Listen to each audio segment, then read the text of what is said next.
Our first guest is Nick Cruz, for the first time on the mother of all talk shows, a citizen journalist extraordinaire, co-founder of the revolutionary Blackout Network, and well worth watching. Nick, welcome to the show. Did I summarize the farcical nature of the Democrat campaign appropriately enough in my introduction? I watched the Kamala Harris, Oprah Winfrey farce, and I actually couldn't believe my eyes and my ears. For me, it's the worst yet. How do you see things? Thank you for having me on, George. And things are quite bleak because we're seeing this merging with the Dick Cheney Republicans, the Reagan Republicans merging with the liberal neocons to form this unapologetically pro-war, pro-fascist party. When you listen to Kamala's speech at the DNC convention, for example, it's probably one of the craziest speeches I ever heard in my life. It was a speech where they declared that we will never pursue peace, that we will have an era of never-ending war.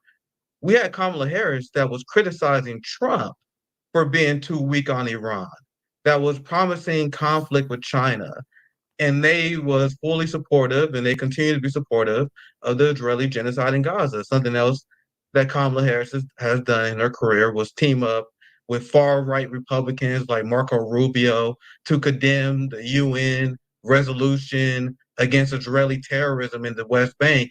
And as Israel is engaging in mass terrorism attacks in the West Bank, you have Kamala Harris still claiming that Israel will have her non-conditional support. So we have an administration that is promising never-ending war. We have a vice president that is criminalizing anyone who criticizes their war, like Chairman O'Malley of Uhuru. They going after dissidents for advocating for peace, like African Streams, Hampton Institute, Revolutionary Blackout. We face channel strikes, nonsense strikes. So we're seeing the liberal class cheer on, cracking down on dissent while advocating for endless violence. But at least they have a rainbow flag in their profile picture, George, as they are cheering for World War III. Exactly. We've had this before. You're too young to know, but I grew up when the Democrats were in power in the United States and murdering millions of people in Indochina. So I know about the Democrats. I know about the liberals in America. But what we've never had before is what I call the imbecilic character of the political leadership. If you look at Joe Biden, if you look at Kamala Harris, and if you look at Donald Trump, you become afraid that such people could very soon wield such power. These are the same people who've been trying to convince the American people and the people of Europe that a small country known as Ukraine was going to defeat Russia. And they were going to put sanctions on Russia that would lead to the destruction of the Russian economy. Now, Russia's stronger than ever. Russia and China are closer than ever. It led to the rise of BRICS. Now we have countries seeking de-dollarization. And this is the moves of the neoliberal agenda. They made these moves, they made these declarations that was proven undeniably false. And it goes to your point, George Galloway, there's an incompetence in the ruling class as well, their bloodthirstiness. You will never have people like Bernie Sanders, Matt Duss, Marianne Williamson, all the NATO leftists. There's all these fake leftists who only care about gender ideology in this country. That's what they think leftism is, who cheer for war against Russia. The only thing that happened as a result of that is us being closer to World War III than ever. Germany and the UK economy is in shambles, while Russia's stronger than ever. And they will get upset and they will go after and criminalize people who advocate for peace with Russia, like, once again, Chairman O'Malley. And this has led the United States and the global working class not to be stronger. But this is the position of the Democratic Party. We will advocate for war, and anyone who advocates for peace is the enemy. They want to kill anyone. They want to lock up anyone who advocates for peace for Russia, who advocates for peace for China. There was a story how the Navy is planning for war with China in 2027. China's not our enemy. But if you Mm. listen to Kamala Harris, it's nonstop anti-China propaganda. They want to convince us because the Congress in the United States has a 13% approval rating, because Americans can't exist without popping antidepressant pills because our society is sick. They have to convince us that the Chinese is our enemy, that Assad in Syria is our enemy, that Nicolas Maduro is our enemy, and we engage in intense fascism and violent imperialism, not only just to create this culture of never-ending war, but to expound and expand on the military-industrial complex, because they've been raking in big ever since the start of the Ukraine conflict. You have Palantir, who have two CEOs who support both of the candidates, who made record profits selling AI targeting technology to Israel. So I want to make sure I add that, because that's very important to remember. It's all about boosting the profits of the military-industrial complex and leading us to ruin. Yeah, although there won't be any profits for anybody if the balloon goes up and we end up in World War III. And I don't know what kind of life they think they'll have when they crawl out of their underground bunkers into the nuclear winter where everybody else has been killed. It is very difficult to understand the mentality of it. But let's go granular for a minute, Nick.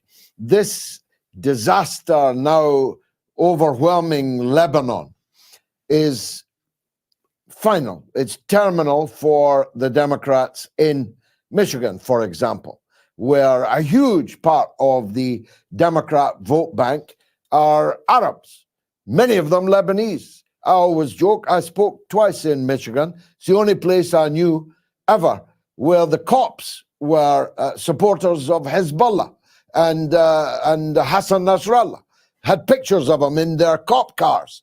This is Arab Central, Dearborn, Michigan. The idea that Kamala Harris, who's presiding over a situation where Israel is destroying Lebanon, the idea that Arabs and Muslims in America are going to vote for Kamala Harris in the likes of Michigan, Wisconsin, Pennsylvania, and elsewhere is surely now a dead duck. To admit that I am quite jealous of my Muslim brothers and sisters, because this is what I've been advocating for my Black community to have a mass exodus of the Democratic Party. Because trust me, George, what we are seeing is real. I don't even think it's being properly counted in the polls. I was in Chicago and I was on the ground covering the anti-genocide protests, and the generation has been mobilized very similar to the Vietnam War, to the Iraq War. Many people who didn't cover this issue, I've been covering this issue since day one. Ever since I started as a citizen journalist a few years ago, Israel-Palestine was always on my mind, because I could tell that a genocidal action like coming from Israel will happen. But I seen a mass awareness, the lights that we never seen before.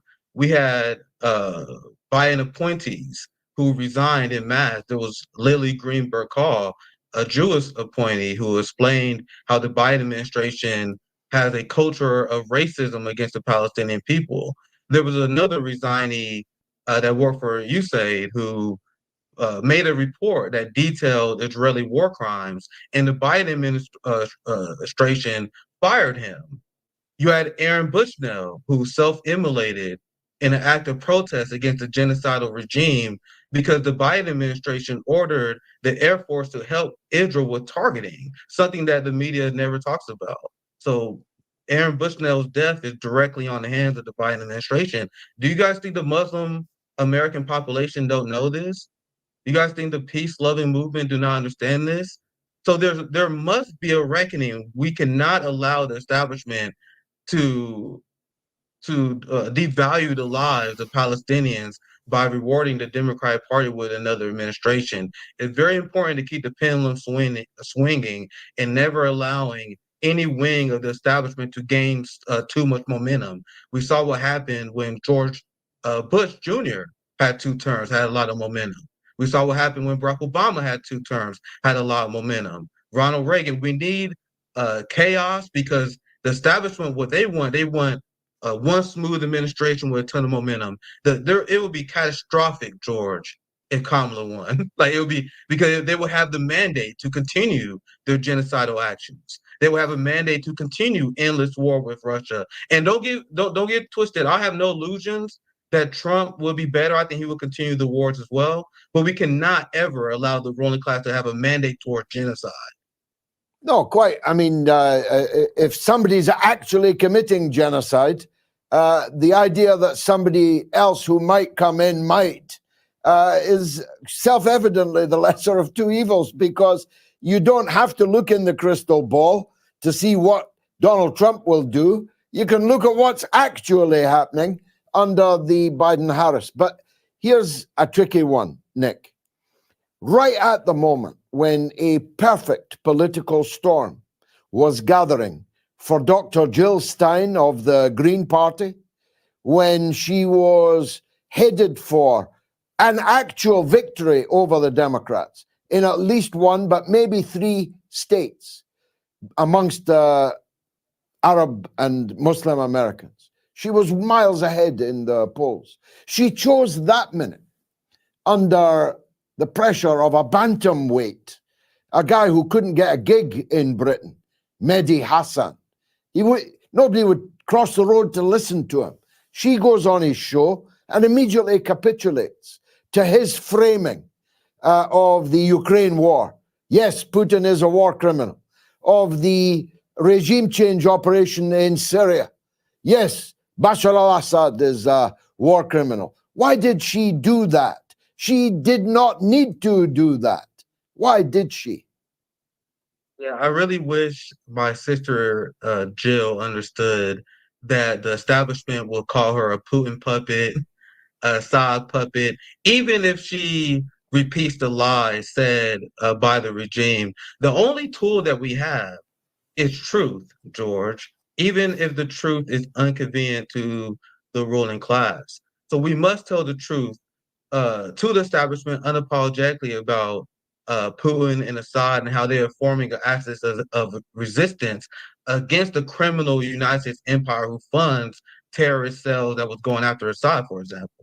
The problem is there's been this long-standing culture of the left of trying to appease neocons by repeating their talking point, but having a good solution. Because Jill Stein's overall solutions are good when she called for the abolishment of NATO, pulling out Ukraine war, but it does not benefit us for us to repeat their talking points against Putin. This has been something that the left and the peace movement has failed to do. We need to humanize our enemies. Me personally, I'm a big fan of China and how they lifted people out of poverty. I love how they are helping build infrastructure in Africa and forgiving debts. I love their system of government that allow 80% of millennials to be homeowners, keep the average rent to 500 bucks a month.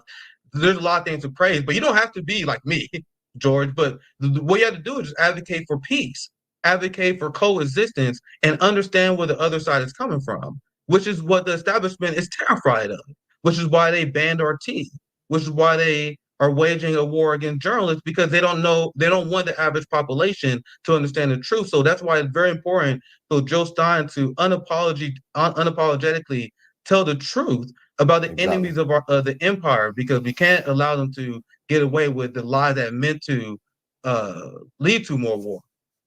Exactly. Nick Cruz, you're a star. Hope to see you back here soon. Thanks for joining us on the mother of all talk shows.